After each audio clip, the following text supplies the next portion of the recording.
NACFE joins us again, as they always do in this final 10 minutes of the first half of the third hour of Nemo Nation. Mike McHorse is joining us. He's the Director of Industry Engagement, and we are thrilled to have him here this morning. Welcome, Mike, on your first drop-in for Nemo Nation. How you doing?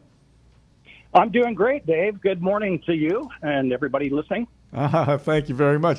That was Jimmy Mack, and this is Dave. But the welcome comes from all of us here, Mike. Thank you so much for joining us.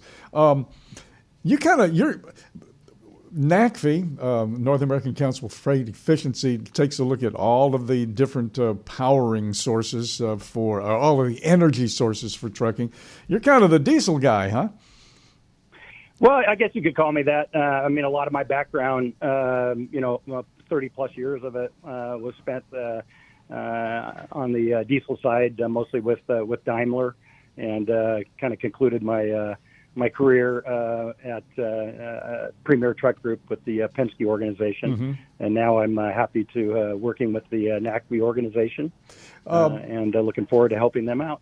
I saw, I got the newsletter, of course, from you guys each month, and Rick Mihalik, who's been on with us on the program, he's the Director of Emerging Technology. Well, you know Rick at NACFE, and Henry Albert and I go way back, and the newsletter always has this box, and I love this box. It's called Today I Learned, and it has some little blurbs from 4 or 5 folks. And Rick says Henry Albert of Team Run Smart was getting 6.7 miles per gallon from his first truck in 1996, and I know that. That's the 2024 national average, 4 miles per gallon now.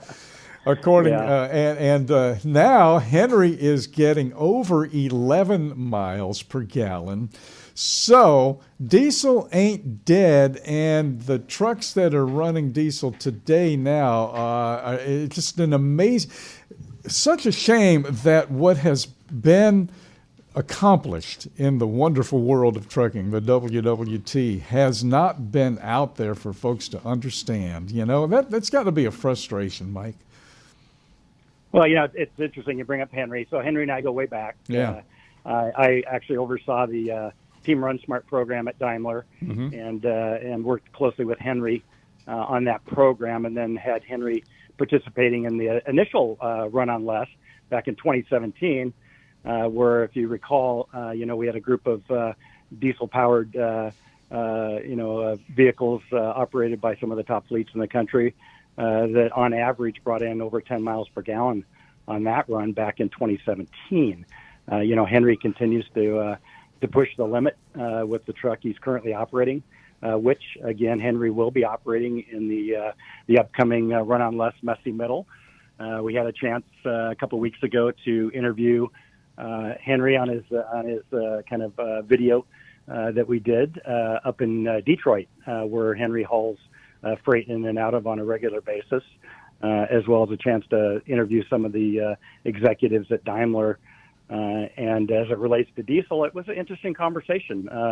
Obviously, with a lot of the regulations kind of up in the air right now, Daimler is as committed as ever to diesel as part of their decarbonization strategy, and will continue to push the envelope on improving the fuel economy on that product, as well as looking at other technologies as well. I wanted to ask you really quickly, by the way, and get right down to the heart of the matter, as Dave talked about your experience in diesel, but you are Director of Industry Engagement, and at NACFE, that title actually has some real force because you guys, so much of what NACFE is out in the field. You literally, what you guys do, where you really shine and where you really thrive, is that you're not desk jockeys. You are guys who get out there and actually meet with the people who are making these leaps in technology and getting a real sense of what is out there right now. Can you kind of unpack what it means to be actually the Director of Industry Engagement? Yeah, absolutely. It's a new role for me, obviously. We had some amazing people that are part of the organization, as you mentioned. Many of them are very active in getting out personally into the field, but also virtually.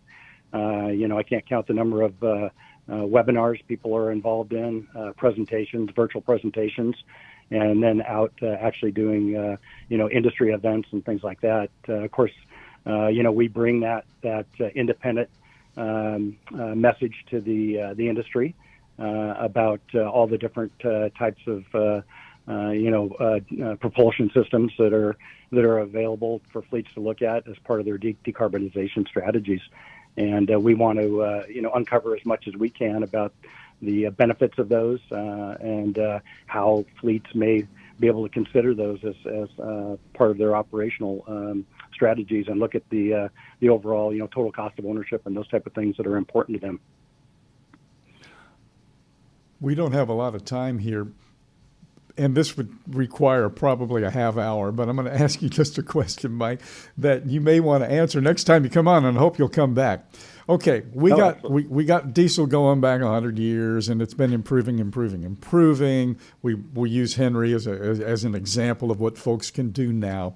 Are engine manufacturers, are OEMs still tweaking and refining and improving diesel now, or is just so much money and emphasis and focus put on the so-called alternatives now that diesel is where it is and that's where it's going to be because it's going away? Do you get what I'm saying? Is there some of that going on? And you have 1 minute.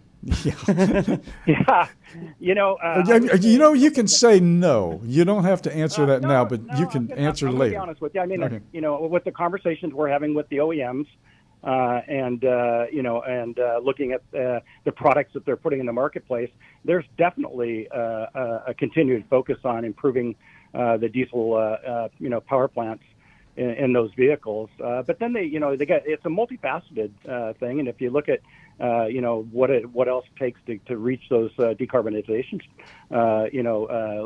strategies and goals, there's a lot of things still to uncover with aerodynamics and powertrain utilization and things like that. So yeah, I'm still optimistic they're working on those things, and but also looking forward to the other technologies that they continue to improve on as well.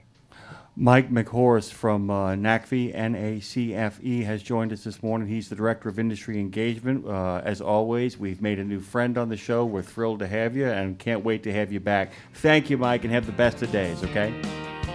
Very well. Thank you, guys.